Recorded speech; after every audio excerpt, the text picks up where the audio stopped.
கர்த்தரும் இரட்சகருமாயிருக்கிற இயேசு கிறிஸ்துவின் நாமத்தில் உங்கள் எல்லாருக்கும் என்னுடைய அன்பின் வாழ்த்துக்கள். உங்களுக்கு ஒரு அற்புதம் தேவை.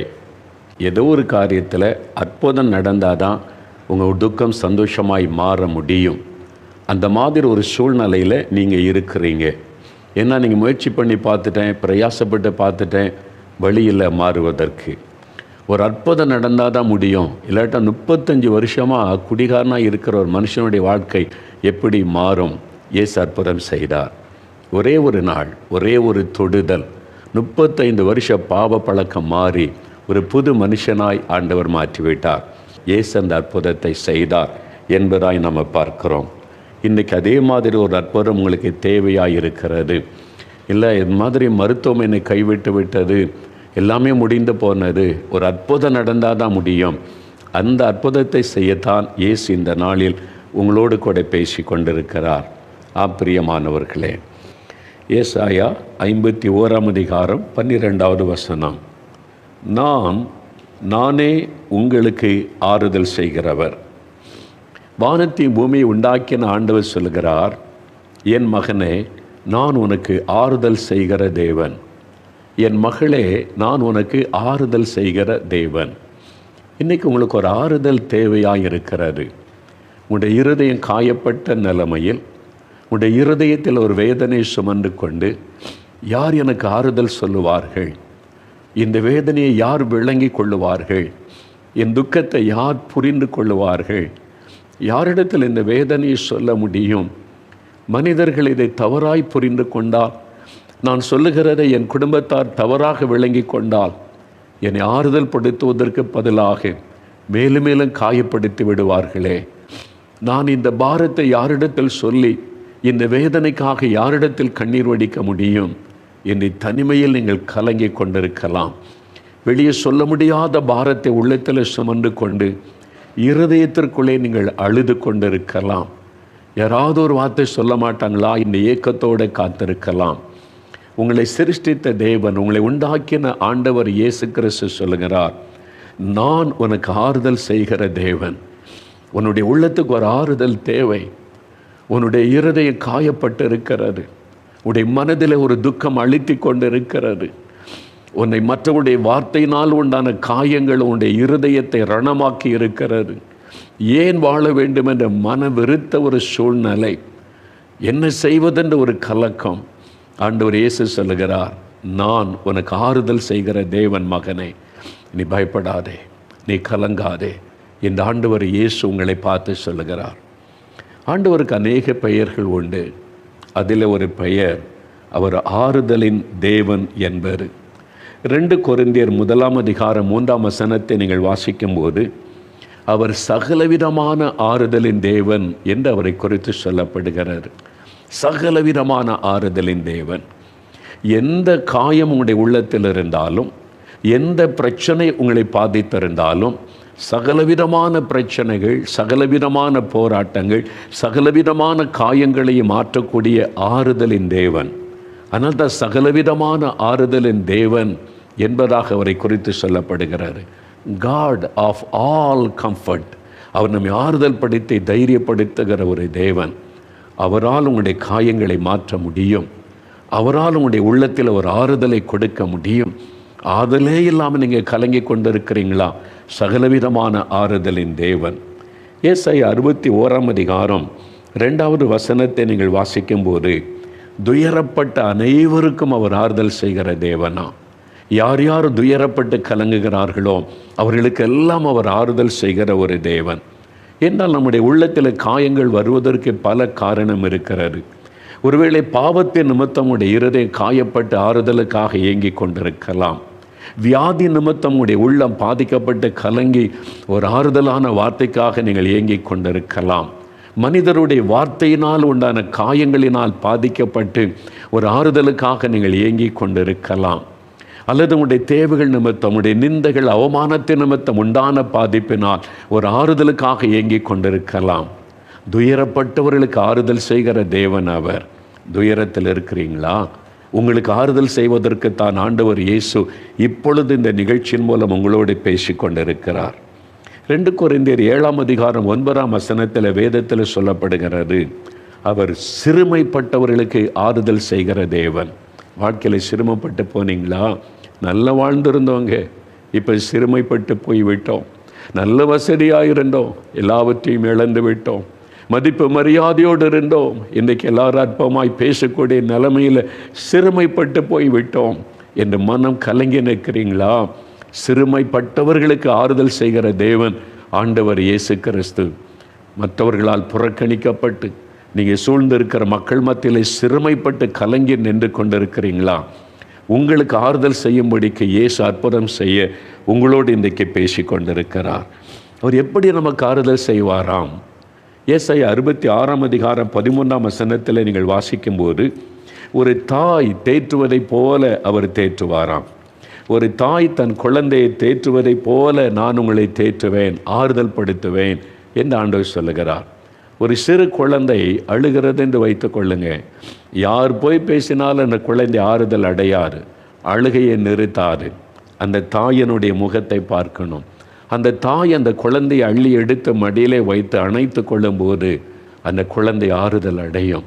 என் தாய் என்று அந்த தாயினுடைய அந்த ஸ்பரிசத்தில் ஒரு ஆறுதலை அந்த குழந்தை பெற்றுக்கொண்டு அமைதியாகிவிடும். அதே மாதிரி தான் ஆண்டவர் சொல்லுகிறார், ஒரு தாய் தேற்றுவதைப் போல நான் உன்னை தேற்றுவேன். ஒரு தாய் தன் குழந்தை ஆறுதல் படுத்துவதைப் போல உன்னை அணைத்து கொண்டு நான் உன்னை ஆறுதல் படுத்துவேன் என்று இயேசு சொல்லுகிறார். அவருடைய அன்பு அப்படிப்பட்ட ஒரு அன்பு, தாயிலும் மேலான ஒரு அன்பு இயேசு கிறிஸ்துவனுடைய அன்பு. ஒரு பக்கம் அவர் தாயை போல நம்ம ஆறுதல் படுத்துவார், இன்னொரு பக்கம் தகப்பனை போல நம்மை பலப்படுத்துவார், இன்னொரு பக்கம் ஒரு சிநேகிதனை போல நமக்கு துணை நின்று தைரியப்படுத்தி கொண்டே இருப்பார். இயேசு கிறிஸ்து அற்புதமான ஒரு ஆண்டவர். அவருடைய ஆறுதலின் கரம் இன்றைக்கு உங்களுக்காக நீட்டப்பட்டிருக்கிறது. என் கரத்திற்குள்ளே வந்துவிடு மகளே, என் கரத்திற்குள்ளே வந்துவிடு, நான் உனக்கு ஆறுதல் செய்கிற தேவன். ஒரு தாய் தன்னுடைய ஒரு வேளை வளர்ந்த வயது வாலிப மகள் வாலிப மகனாயிருந்தாலும் அந்த தாய் தன்னோடு சேர்த்து அணைத்து கொண்டு ஆறுதல் படுத்தி கண்ணீரை துடைப்பார்கள். ஆண்டு சொல்லுகிறார், என் மார்பிலே நீ வந்துவிடு, நான் உன்னை அணைத்து கொண்டு ஆறுதல் செய்கிற தேவன் என் ஆண்டவர் இயேசு உங்களை பார்த்து சொல்லுகிறார். அவர் அற்புதமாக நம்மை ஆறுதல் படுத்துகிற தேவன். வேத புஸ்தகத்தில் அவரால் ஆறுதல் பெற்ற அநேகரை குறித்து நீங்கள் வாசிக்க முடியும். வேதத்தில் நடந்த சம்பவங்களை பார்க்கும்போது அநேகரை அவர் ஆறுதல் படுத்தி தேற்றின சம்பவங்கள் எழுதப்பட்டிருக்கிறது. ஒரு பக்தன் சொல்லுகிறார், தம்முடைய ஜனத்திற்கு அவர் ஆறுதல் செய்தார், அவரால் ஆறுதலை பெற்றவர்கள் எழுதியிருக்கிறாங்க. ஏசாயா 49:13, ஏசாயா 52:9 பாருங்கள், அவர் தம் ஜனங்களுக்கு ஆறுதல் செய்தார் என்று எழுதப்பட்டிருக்கிறாரு. அதே மாதிரி நீங்கள் சொல்லுவீங்க, இயேசு எனக்கு ஆறுதல் செய்தார் என்ற மகிழ்ச்சியோடு சொல்ல போகிறீங்க. ஒரு பக்தன் வேத புஸ்தகத்தில் ஆண்டவருடைய ஊழியத்தை செய்த பவுல் என்ற ஒரு பக்தன், இயேசுக்காக அவர் பட்ட பாடுகள் கொஞ்சம் அல்ல. ஊழிய பாதையில் நெருக்கப்பட்டார், அவமானப்படுத்தப்பட்டார், கொலை செய்வதற்கான சூழ்நிலைகள் வந்தது, உயிருக்காக போராடின சூழ்நிலைகள் வந்தது, எத்தனையோ பாடுகள், நெருக்கங்கள், தனித்து விடப்பட்ட நிலைமைகள் வந்தது. அவர் சொல்லுகிறார், எல்லா துயரத்திலும் அவரே எனக்கு ஆறுதலாக இருந்தார் என்பதாக. 2 கொரிந்தியர் 1:4 அவர் சொல்லுகிறார், எனக்கு ஏற்பட்ட எல்லா உபத்திரவத்திலும் அவரே எனக்கு ஆறுதல், இயேசுவே எனக்கு ஆறுதலாக இருந்தார் என்பதாய் அவர் மகிழ்ச்சியோடு சொல்லி இருக்கிறதை வாசிக்க முடியும். அதே 2 கொரிந்தியர் 1:5 என்னிடத்தில் பாடுகள் பெருகுகிறதை போல இயேசுவினாலே ஆறுதலும் பெருகுகிறது. பாடுகள் பெருக பெருக பெருக அவருடைய ஆறுதல் பெருகுகிறது. என்னை இன்னும் ஆறுதல் படுத்தி தேற்றி என்னை பலப்படுத்தி கொண்டே இருக்கிறார் என்று தன் அனுபவத்தை சொல்லுகிறார். 2 கொரிந்தியர் 7:6 சொல்லும் பொழுது, அவர் எங்களுக்கு ஆறுதல் செய்தார், எனக்கு ஆறுதல் செய்தார், என் துக்கத்தை மாற்றி என் உள்ளத்தை ஆறுதல் அடைய செய்தார். இன்றைக்கு நீங்கள் ஆறுதல் அடைய போகிறீங்க. இன்றைக்கு காயப்பட்டவங்களுடைய உள்ளத்தை ஆறுதல் படுத்தி மகிழ பண்ண போகிறார். இன்றைக்கு உங்களை வேதனைப்படுத்தி துக்கப்படுத்தி உங்களை கஷ்டப்படுத்தி கொண்டிருக்கிற காயப்படுத்தி கொண்டிருக்கிற வேதனைகளை மாற்றி ஒரு ஆறுதலினால் உங்களுடைய உள்ளத்தை அவர் நிரப்ப போகிறார். அதற்குத்தான் இயேசு உங்களோடு பேசுகிறார், நானே உனக்கு ஆறுதல் செய்கிற தேவன் என்பதாக ஆண்டவர் சொல்லுகிறார். இயேசு இந்த உலகத்தில் உலாவின நாட்களில் அநேகருக்கு ஒரு ஆறுதல் சொன்னார். காயப்பட்ட உள்ளம், உடைந்த உள்ளத்தோடு அவரை தேடி வந்த, அவர் சந்தித்த அநேக மக்களுக்கு ஆறுதலான வார்த்தைகளை சொல்லி அவருடைய காயங்களை கட்டினார். அப்படிப்பட்ட ஒரு 3 சம்பவங்களை நாம் இன்றைக்கு வேத புஸ்தகத்திலிருந்து உங்களுக்கு சொல்லி ஜெபிக்க போகிறோம். இது உங்களை குறித்த ஒரு விஷயம், மகனே உன்னை குறித்த ஒரு விஷயம், மகளே உன்னை குறித்த ஒரு விஷயம். நீங்கள் காயப்பட்டு வேதனையோடு கண்ணீரோடு வெளியே சொல்ல முடியாத பிரச்சனையோடு உள்ளத்தில் தவித்து கொண்டிருக்கிறீங்க. உங்களோடு தான் ஆண்டவர் பேசுகிறார், உங்களை குறித்து தான் ஆண்டவர் பேசுகிறார். நீங்கள் கவனமாக இந்த வார்த்தைக்கு செவி கொடுத்தால் இது என்னை குறித்த விஷயம், இது என்னை பற்றின காரியம் என்று நீங்கள் அறிந்து கொள்ளுவீர்கள். ஒரு 3 சம்பவங்களை மாத்திரம் வசனத்திலிருந்து தியானிக்கலாம். முதலாவது, வேத புஸ்தகத்தில் பரிசுத்த மத்தேயு எழுதின சுவிசேஷம் 9வது அதிகாரம் முதல் 2 வசனங்களை நான் வேதத்திலிருந்து உங்களுக்காய் வாசிக்கிறேன். கவனமாய் கேளுங்கள். அப்பொழுது இயேசு படகில் ஏறி இக்கரைப்பட்டு தம்முடைய பட்டணத்திற்கு வந்தார். அங்கே படுக்கையில் கிடந்த ஒரு திமிர்வாதக்காரனை இயேசுவினிடத்தில் கொண்டு வந்தார்கள்.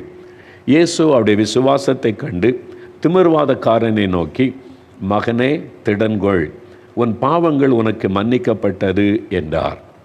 இயேசுவினிடத்தில் ஒரு திமிர்வாதக்காரன், நடக்க முடியாத ஒரு மனிதனை படுக்கையில் கொண்டு வந்து அவர் முன்பாக வைக்கிறார்கள். இயேசு இவனை நடக்க சொல்லுவார், இவனை குணமாக்கி விடுவார், எத்தனையோ பேருக்கு அற்புதம் செய்த இயேசு இவனை சுகமாக்குவார் என்று அவனை கொண்டு வந்த மக்கள் இயேசுவை பார்த்து கொண்டிருக்கிறார்கள். இயேசு அந்த மனிதனை ஊடுருவி பார்க்கிறார். அந்த மனிதன் இயேசுவை பார்க்கிறான். அவன் செயலற்ற கைகள் கால்களோடு முடக்கப்பட்ட நிலைமையிலே படுத்திருக்கிறான். அவனுடைய வாழ்க்கை படுக்கையிலே தான். அவனால் எழும்ப முடியாது, நடக்க முடியாது, கைகளை பயன்படுத்த முடியாது, எல்லாம் முடக்கப்பட்டு விட்டது. அந்த பொருளாதார வியாதியினால், திமிர்வாதத்தினால் பாதிக்கப்பட்டு இருக்கிறான். இப்போ இயேசு அவனை ஊடுருவி பார்க்கிறார். எல்லாரும் என்ன எதிர்பார்க்குறாங்க? இயேசு அவனை நடக்க செய்ய போகிறார், எழும்பி நடன்னு சொல்ல போகிறார் என்று பார்க்கிறாங்க. ஆனால் இயேசு அவனை கூர்ந்து கவனித்து விட்டு சொல்லுகிறார், மகனே திடன்கொள், நீ பயப்படாத. Fear not my son, don't be afraid, நீ பயப்படாத, உன் பாவங்கள் உனக்கு மன்னிக்கப்பட்டது அப்படின்னு சொல்லுகிறார். எல்லாரும் ஆச்சரியமாக பார்க்குறாங்க, என்ன இயேசு இந்த வார்த்தை சொல்லுகிறார். அதன் பிறகுதான் அவனை எழும்பி நடக்க சொல்லி பூரணமாய் சுகமாக்கி விட்டான். ஆனால் முதலாவது அவனை பார்த்து இயேசு என்ன சொல்லுகிறார்? மகனை திடன்கொள், son be of good cheer, பயப்படாதே, உன் பாவங்கள் உனக்கு மன்னிக்கப்பட்டது என்று சொல்லுகிறார். ஏன் அந்த வார்த்தை ஆண்டவர் சொல்ல வேண்டும்? மனிதன் முகத்தை பார்க்கிறான், கர்த்தரோ இருதயத்தை பார்க்கிறார். அந்த மனிதனுக்குள்ள ஒரு காயம் இருந்தது, அந்த மனிதனுக்குள்ள ஒரு வேதனை இருந்தது, அந்த மனிதனுக்குள்ள ஒரு பயம் இருந்தது. அவனுடைய பாவத்தின் நிமித்தமாகத்தான் இந்த வியாதி வந்திருக்கிறது என்பது அவனுக்கு தெரியும்.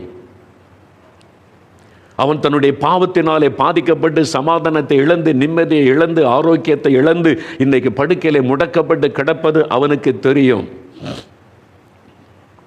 இயேசு ஆண்டவர், இயேசு தீர்க்கதரிசி, இயேசு மனுஷனுடைய இருதயத்தை அறிந்தவர், வாழ்க்கையின் ரகசியத்தை அறிந்தவர். அவரிடத்தில் என்னை கொண்டு வந்திருக்கிறாங்களே, என் வாழ்க்கை முழுதும் அவருக்கு தெரியுமே, நான் செய்த பாவம் அவருக்கு தெரியுமே, இவன் பாவியான மனிதன், இவனை கொண்டு போங்கள் என்று சொல்லிவிடுவாரோ? இவன் பாவத்தினால் இந்த வேதனையில் இருக்கிறான், இதை அனுபவிக்கட்டும் என்று என்னை புறம்பே தள்ளி விடுவாரோ? அவனுக்குள்ள ஒரு பயம். இந்த பாவத்தை எப்படி வெளியே சொல்லுவது? என் அக்கிரமத்திலே வாழ்ந்து என் பாவத்தை நிமித்தம் நான் அழிவை தேடிக்கொண்டேன், வியாதியை தேடிக்கொண்டேன் என்று எப்படி சொல்லுவது? அவனுடைய இருதயத்திற்குள் ஒரு பயமும் வேதனையும் இருந்து கொண்டே இருக்கிறது. பாவத்தை குறித்த உணர்வு இருக்கிறது, அதே சமயத்தில் இயேசுவை குறித்த பயம். இவர் என்னை மன்னிப்பாரோ, புறமே தள்ளிவிடுவாரோ, என் பாவத்தின் நிமித்தம் போ என்று என்னை புறம்பாக்கி விடுவாரோ என்கிற ஒரு பயம். இயேசுவனை பார்த்து சொல்லுகிறார், மகனே திடன்கொள், பயப்படாத, டோன்ட் பி அஃப்ரைட், நான் உன்னை புறம்பே தள்ள மாட்டேன், உன் பாவங்கள் உனக்கு மன்னிக்கப்பட்டது. அதுதான் அவனை பாதித்து கொண்டிருந்த மிகப்பெரிய விஷயம். அவனுடைய சரீரத்தில் உள்ள வியாதியை காட்டிலும் அவன் அதிகமாய் பாதித்தது அவனுடைய உள்ளத்திலே காணப்பட்ட பாவத்தினால் உண்டான பாரம். ஒருவேளை சரீரத்தில் வியாதி வந்தால் 4 டாக்டரிடத்தில் போகலாம், ஆஸ்பத்திரிக்கு போகலாம், வைத்தியம் செய்து கொள்ளலாம். இருதயம் கரைப்பட்டு பாவத்தினாலே சமாதானத்தை இழந்து, நிம்மதியை இழந்து, வேதனையில் தவிக்கிற அந்த ஆத்மாவை யார் குணமாக்க முடியும்? இன்றைக்கு உங்களுடைய உள்ளத்தில் செய்த பாவம் சமாதானத்தை கெடுத்து மனசாட்சியை வாதித்து கொண்டிருக்கிறது. பாவத்தினால தான் எனக்கு இந்த வியாதி, என் பாவத்தினால தான் என் குடும்பத்தில் பிரச்சனை, என் பாவத்தினால தான் நிம்மதி போச்சு, என் பாவத்தினால தான் இதெல்லாம் நடக்கிறது எனக்கு தெரிகிறது. ஆனால் யார் என்னை மன்னிக்க முடியும்? யார் எனக்கு விடுதலை கொடுக்க முடியும்?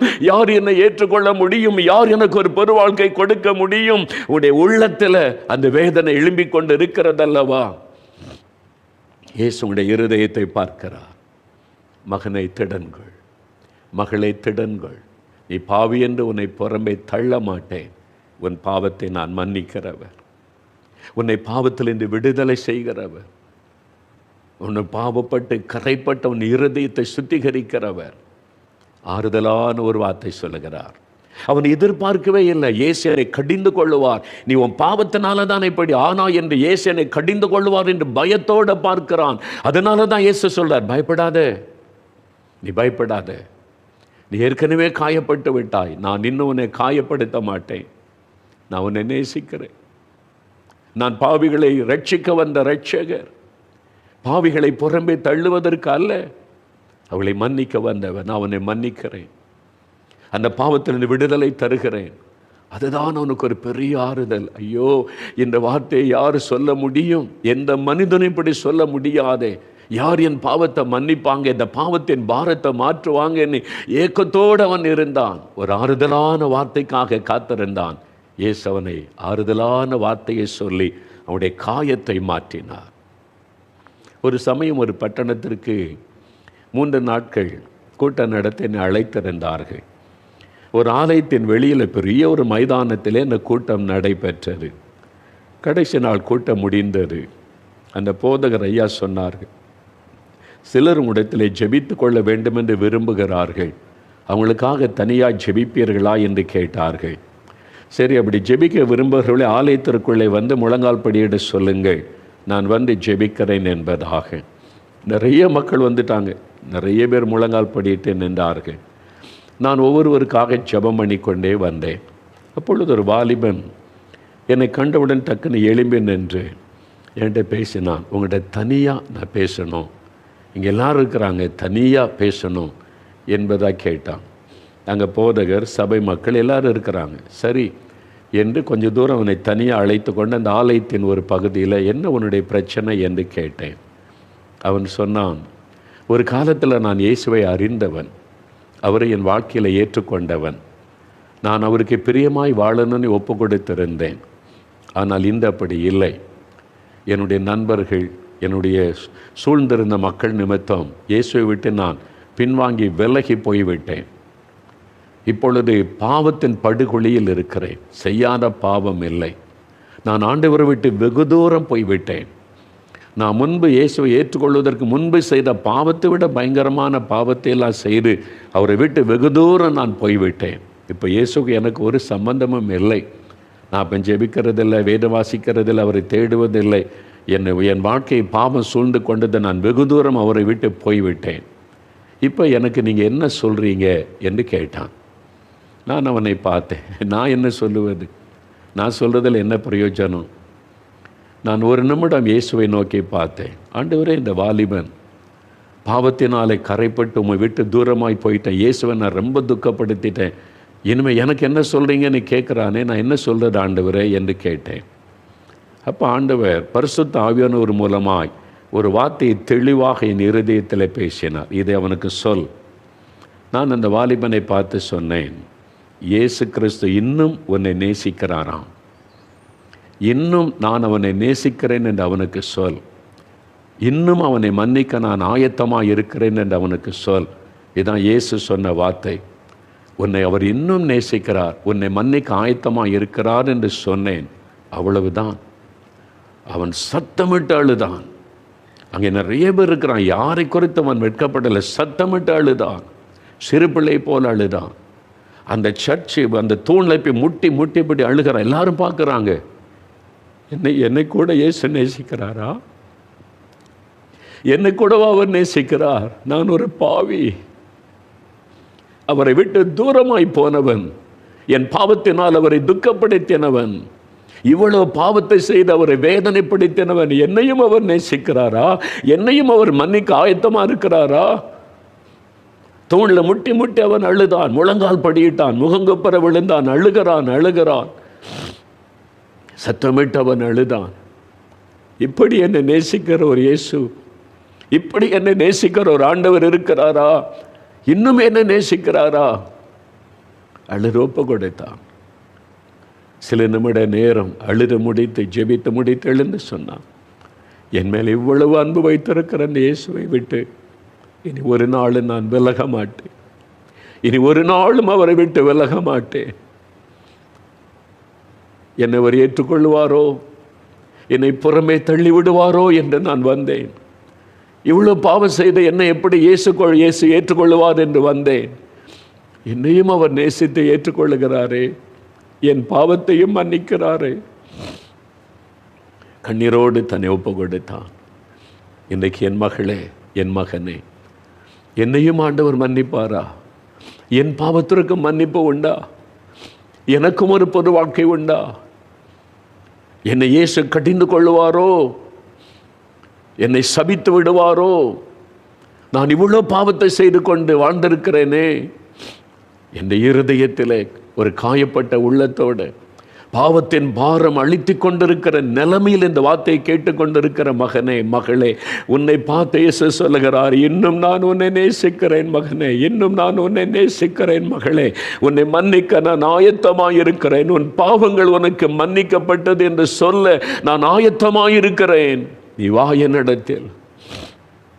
இப்ப சொல்லுங்க, இயேசுவே என்னை மன்னியும், இயேசுவே உம்முடைய இரத்தத்தினால் கழுவும். உங்களுடைய நொறுங்குண்ட உள்ளத்தோடு மனம் திரும்பினால் அப்படி ஆறுதலான வார்த்தை உங்களை தேடி வரும். அன்று சொல்லுகிறார், நானே உனக்கு ஆறுதல் செய்கிற தேவன். உடைய பாவத்தை மன்னிக்கிறது மாத்திரமல்ல, பாவத்தில் இந்த விடுதலை, இதுவரை செய்த பாவங்கள் உன்னை தொடர்ந்து வராதபடி நான் விடுதலை கொடுக்க முடியும். இயேசு கிறிஸ்துவாகிய நான் உங்களை விடுதலை ஆக்கினால் மெய்யாகவே விடுதலை ஆவீர்கள். நான் உனக்கு விடுதலை தருவேன். 35 வருஷம் குடித்து தன் வாழ்க்கையை நஷ்டப்படுத்தி கொண்டிருந்த ஒரு மகனுக்கு ஒரே நாளில் நான் விடுதலை கொடுத்து அவனுடைய உள்ளத்தை மாற்றினேனே, உனக்கும் அந்த விடுதலை தருவேன் என்று இயேசு சொல்லுகிறார். நீங்கள் யாராயிருந்தாலும் இயேசுவே என மன்னியும், எனக்கு விடுதலை தாருன்னு கேளுங்க. இன்றைக்கு ஒரு ஆறுதல் உள்ளத்தை நிரப்பும், சமாதானம் உள்ளத்தை நிரப்பும். அவர் சகலவிதமான ஆறுதலின் தேவன். எனக்கு அன்பானவர்களே, இரண்டாவது வேத புஸ்தகத்தில் இன்னொரு சம்பவத்தை பார்க்கிறோம். பரிசுத்த மார்க் எழுதின சுவிசேஷம் 5ஆம் அதிகாரம் 34வது வசனத்தை பாருங்கள். பரிசுத்த மார்க் எழுதின சுவிசேஷம் 5ஆம் அதிகாரம் 34வது வசனம். இயேசு அந்த பெண்ணை நோக்கி, மகளே, உன் விசுவாசம் உன்னை ரட்சித்தது, நீ சமாதானத்தோടെ போய் உன் வேதனை நீங்கி சுகமாயிரு என்று சொன்னார். இங்கே ஒரு பெண், இந்த மகளுக்கு 12 வருஷம் ஒரு கொடிய வியாதி. இந்த சம்பவத்தை இந்த அதிகாரத்தில் நீங்கள் பைபிளில் வாசிக்க முடியும். 12 வருடம் அவருடைய சரீரத்தில் உதிர போக்கு நோயினால் பாதிக்கப்பட்டு அவள் கஷ்டப்பட்டு கொண்டிருந்தாள். பெரும்பாடு என்று வேதத்தில் அதை குறித்து எழுதப்பட்டிருக்கிறது. பெண்களுக்கே உண்டான ஒரு கொடிதான வியாதி. 12 வருஷம். அதனால் எத்தனையோ டாக்டரிடத்தில் போனாள், வைத்தியம் செய்தாள், சுகமாகவில்லை. ஒவ்வொருத்தராக சொல்கிறாங்க, இங்கே போனால் சுகமாயிரும், அந்த டாக்டர்கிட்ட போனால் சுகமாயிரும். சும்மா யார் வைத்தியம் பார்ப்பாங்க? இருந்த பணமெல்லாம் தீர்ந்து விட்டது. சொத்துக்களை விற்று, தனக்கு உண்டான சொத்துக்களை விற்று, நான் சாக போகிறேன், இந்த வியாதி என்னை வேதனைப்படுத்துது, சொத்து இருந்து என்ன பிரயோஜனம், சொத்துக்களை விற்றாவது என் சுகத்துக்காக நான் மருத்துவம் செய்வேன் என்று சொத்துக்களை விற்று போய் மருத்துவம் செய்து பார்த்தாள். அநேக வைத்தியர்கள், பணம் வீணாயிற்று, சொத்தெல்லாம் போய்விட்டது, வியாதி சுகமாகவில்லை. இந்த வியாதி அந்த நாட்களில், இயேசுவின் நாட்களில் தீட்டான வியாதியாய் கருதப்பட்டது. அது ஒரு தீட்டான வியாதி, ஒரு அன்கிளீன் டிசீஸ் அப்படி கருதப்பட்டது. அதனால் இந்த வியாதி உள்ள பெண்கள் யாரையாவது தொட்டுட்டா அவங்களுக்கு தீட்டாகிவிடும். இந்த வியாதி உள்ள பெண்ணை யாராவது தொட்டுட்டா அவங்க தீட்டாக கருதப்படுவாங்க.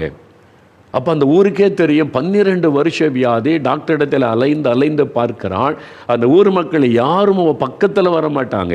ஒருவேளை பெண்கள் பேசினா கூட தூரத்தில் நின்று தான் பேசியிருக்கணும். நீ அங்கே என்ன இல்லை, அங்கேருந்தே பேசி எப்படி இருக்குது, நல்லா இருக்கிறியா, இல்லை அந்த டாக்டர்கிட்ட போனேன் இந்துங்க போனேன் ஒன்றும் சுகமாகலையே, அப்படியா, சரி உனக்காக வேண்டிக் கொண்டனே போயிட்டு என்ன பாவம் செய்தாலோ என்ன சாபமோ அவருடைய வாழ்க்கையில் இந்த வியாதி போக மாட்டேங்குது, யாருக்கு தெரியும், அப்படி தான் பேசிட்டு போயிருப்பாங்க. இருதயம் காயப்பட்டு விட்டது, எல்லாம் நஷ்டமடைந்து மேலும் மேலும் இந்த சைடு எஃபெக்ட் அநேக வைத்தியர்களால் வேதனைப்படுகிற போது இந்த வசனம் சொல்லுகிறாரு, மருத்துவம் பார்க்க போனால் சைடு எஃபெக்ட், அதில் பாதிப்பு.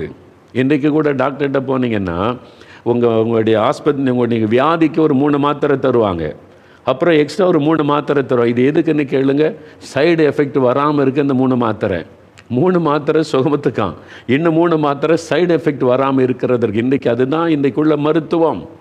அந்த நாட்களில் வசனம் சொல்லுகிறது, அநேக வைத்தியர்களால் அவளுக்கு வேதனை, சைடு எஃபெக்ட் வந்து விட்டது. ஒன்றுக்கு மருத்துவம் செய்தால் அடுத்த பக்கத்தில் பாதிப்பு. உலகம் சொல்லுகிறது இவள் தீட்டான ஒரு பெண் என்று. அதனால் அவளுடைய மனது பாதிக்கப்பட்டது. சரீரத்தின் பாதிப்பு ஒரு பக்கம், மனது பாதிக்கப்பட்டது ஒரு பக்கம். அந்த வேதனையில் அவமானத்தில் வாழ்ந்து கொண்டிருக்கிறாள். 12 வருட வேதனை. அப்போ அவள் கேள்விப்படுகிறாள், இயேசுன்னு ஒருவர் வந்திருக்கிறார், மனிதர்களை நேசிக்கிறார், வியாதியஸ்தரை கண்ட மனதுருகி சுகம் கொடுக்கிறார், எப்பேற்பட்ட வியாதியும் அவரால் சுகமாகிறது. அவருக்கு ஏதாவது பணம் கொடுக்கணுமா, காணி கொண்டு போகணுமா, எல்லாத்தையும் விற்று செலவு பண்ணிட்டேனே, இயேசுகிட்ட காணி, அவர்கிட்ட ஒன்றும் கொண்டு போகணும், இலவசமாக சுகம் தருகிறார். யார்கிட்ட அவர் காசு கேட்பதில்லை, காணிக்கை கேட்பதில்லை. நான் சுகமாக்குனா என்ன தருவேன்னு கேட்பதில்லை, எனக்கு என்ன காணிக்கை கொண்டு வந்து நீ கேட்கறதில்லை, எவ்வளோ பணம் தருவேன்னு கேட்கறதில்லை, எல்லாம் அவர் இலவசமாக செய்கிறார். அப்படியா, இப்படி ஒரு ஆண்டவர் வந்திருக்கிறாரா, அப்பா நான் அவர்கிட்ட போகிறேன். அவள் போனால் இயேசுகிட்ட போய் தன் காரியத்தை சொல்லலாம், சுகம் பெறலாம் என்று போனால் அவரை சுற்றிலும் திரள் கூட்ட மக்கள் இருக்கிறாங்க.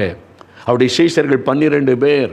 அது மாத்திரம் அவர் எங்கே போனாலும் திரள் கூட்ட மக்கள் இயேசுவை கேள்விப்பட்டதுனால மக்கள் கூடி விடுகிறாங்க. பெரும் கூட்ட மக்கள் அவரை சூழ்ந்து இருக்கிறாங்க.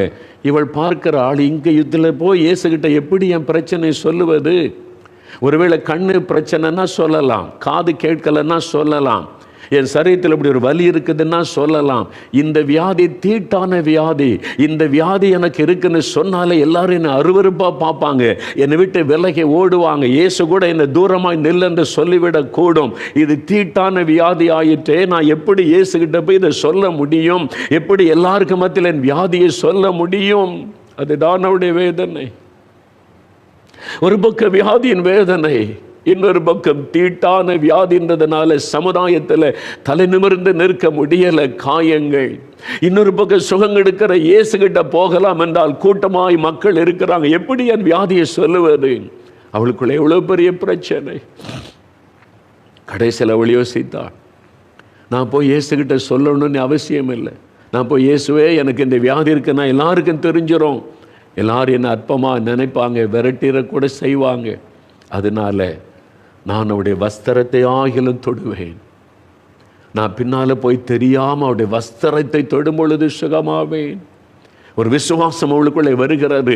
இயேசு செய்த அற்புதத்தை பற்றி கேள்விப்பட இவ்வளவு வல்லமை உள்ளவரா இயேசு, அப்படி நான் அவருடைய வஸ்திரத்தை தொட்டு சுகமாவேன்.